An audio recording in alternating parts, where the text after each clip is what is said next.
is tell you that over the last probably 10 to 15 years, there have been lots of discussions, both at the city commission level and at the staff level.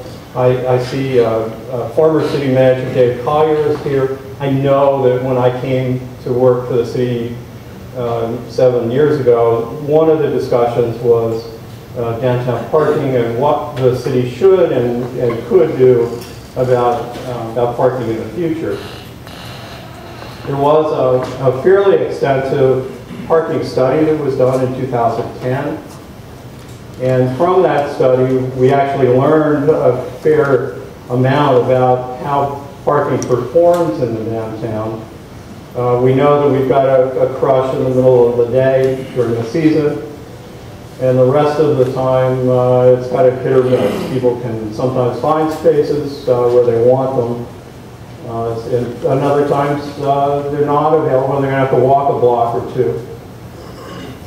So with that as a backdrop, what we thought we would do is start a discussion. You may have seen a piece, an editorial piece in the sort of news a couple of weeks ago, where they had started to talk about parking. Of course, the staff has been looking at this for now a few months. So with that, Commissioner McDonald has graciously agreed to conduct a town hall meeting. I know he has some discussion items that he wants to bring to you. Primarily, we may have questions for you, and you may have questions for us, some of which we may not be able to answer as of yet, but what we're going to ultimately do is try and get those questions down, and then I'll talk about how we're going to do that later on. But right now, I'd like to... we're going to keep this brief this morning so we can get forward and get everybody out of here today, but very quick, I just want to recognize Vice Mayor Clark is here. Well, here he is. And also, since we're talking about parking, our parking enforcement officer, Debbie Robinson, is in the back there, and hopefully we'll make her job a little bit easier after today. Just a couple quick talking points before we break out into the different modules, which Paul will come back and explain in a moment. Just a couple quick policy points that I want to discuss. First, I want to discuss our long-term lots, our short-term lots, our 3-hour lots, the location, how effectively they're being used, and how effectively, or how we can enhance and improve them. So that's one of the discussions that we're hoping to glean information today. And I think what's important to recognize, today's meeting is really to gather information. We're trying to find out as much information as possible so we can find out what is working well with our downtown parking and also what needs improvement. There are improvements that do need to be made, and I recently started looking at downtown parking in a different light. I've lived here for many years. I know where all the parking lots are. I never really think about signage, but there are many people that don't come into downtown every day or every week. So I recognize that maybe we need to have some new signage. So one of the breakout modules, we have some mock-ups of new signage for our parking lot. Try to make it easier for the users of downtown to find places to park without driving around in circles. If they know where they can go, they go there immediately and find a parking space. That's one of my goals of today, is to find out what is working, what are perceptions. We're also going to be discussing parking as a form of how it relates to economic development and future economic development. As many of you know, especially folks in the development industry, you need parking spaces in order to open up businesses. Different businesses require a different number of spaces, and that's often an issue, especially with restaurants and professional offices. So we want to look at how we can improve our parking to enhance economic development and help grow and strengthen our community. And then finally, one of the main topics of issue will be financing. How are we going to pay for all of this? And these economic budgets, The finance is one of the biggest issues. Parking garages are expensive, surface parking lots are expensive, property to locate these are expensive. So it's important for us as a community to come together and determine together how we can pay for all these improvements and work towards, again, improving our downtown and our downtown environment.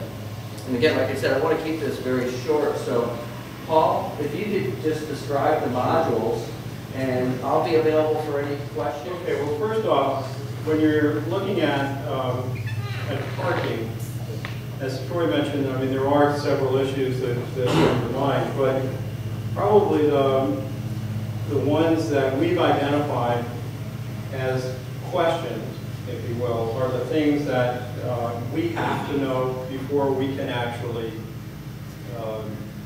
impact the parking situation in Stewart. And I think we probably first all understand that not everybody is going to get to park 15 feet in front of a business where you have to go. Ultimately, there's too little land and too many opportunities, business opportunities, to really have that occur.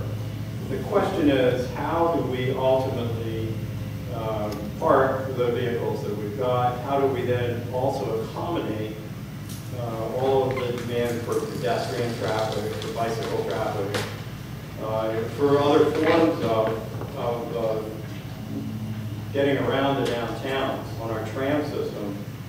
We're in the process of increasing the number of trams. We just purchased an additional tram, hasn't arrived yet. So there are those kinds of considerations, as Troy mentioned. Finance is certainly one of them. Where do you put this?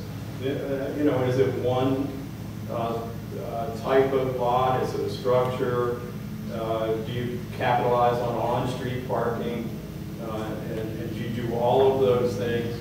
And in what sequence? Those are questions that we probably need to know the answers to. And they're not necessarily readily apparent. One of the things that I've been thinking about is to actually take an enlarged downtown area and describe it as basically a parking zone, a parking improvement district, if you will. And then within that zone, allow folks to actually build out their properties to a much greater degree, not require off-street parking necessarily, depends perhaps on the use. Allow them to have a certain amount of off-street parking if they choose, but not require it, and then build lots or structures throughout the downtown to make sure that we've actually got parking where we need it. The other thing too is we know that we've got 3 gateways coming into the downtown: Colorado, East Ocean, and Joan Jefferson. And if you're going to impact parking within the historic downtown, shouldn't facilities be centered around those gateways? Well, luckily, I mean, we do have some of that. If you come in Colorado, there is the Kiwanis Park lot, although we've done our best to hide it. It's so well landscaped. Top of lines of that. When you come in Joan Jefferson, there is the Sailfish lot, and again, there's 75 spaces there, but people don't necessarily see them reused. Some of that has to do with signage, and we'll get to that. The 4 modules that we've settled on really have to do with, back in this corner, we're going to show you types of parking, different types of parking: service parking and structured parking, and those are different things that have worked throughout the country and actually throughout the world now. And so we're going to ask you to look at those and tell us what you think is appropriate for the city. And if you have questions at each of these module stations, we're going to ask you to vote. Hopefully you've all picked up 6 dots. We're going to ask you to kind of vote on what you think is appropriate at each of the module stations. In addition to the 6 dots, which you're going to use for voting, there's also a short, very short parking survey. Now the trick is you can't get out of the room until you hand those in. So So we've already figured that out. There's kind of one way in, one way out. But Teresa has both dots and surveys. So we're going to make sure if you need that, and before we break up, I'll ask you to kind of raise your hand and we'll take care of that. So types of parking as described, just in general terms, are back there. The needed improvements, the types of improvements, are over in that corner, and you'll be able to not only vote on things that you think are needed, but also ask questions. Up in this corner are locations. Where do you think these things should go? And then finally over here, we're going to talk a little bit about finance. How do you actually finance this sort of endeavor? And there are really only a couple of fundamental ways to do this. I mean, one is that you either tax or assess within a district to do it. And the other way is to pretty much pay as you go, which is parking meters or something like it, even if it's your smartphone. So, anyway, I think that battery is just died. Trust me, I don't need it. In any event, what we'll do then is talk about financing options. Both of those can involve bonding. Bond off the cost of whatever improvements you're going to make, and then pay for them either through a taxing or assessment district or through pay-as-you-go. I know historically pay-as-you-go has not worked in stores. As a matter of fact, there used to be parking meters on the streets, and they all got yanked probably 20-some years ago. So anyway, those are the discussion groups.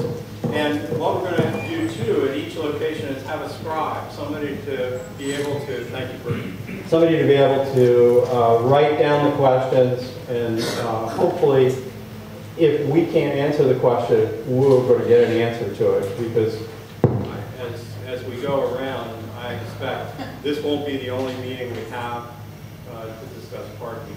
So if you will, anybody that doesn't have 6 dots, raise your hand, and Teresa will come give you those.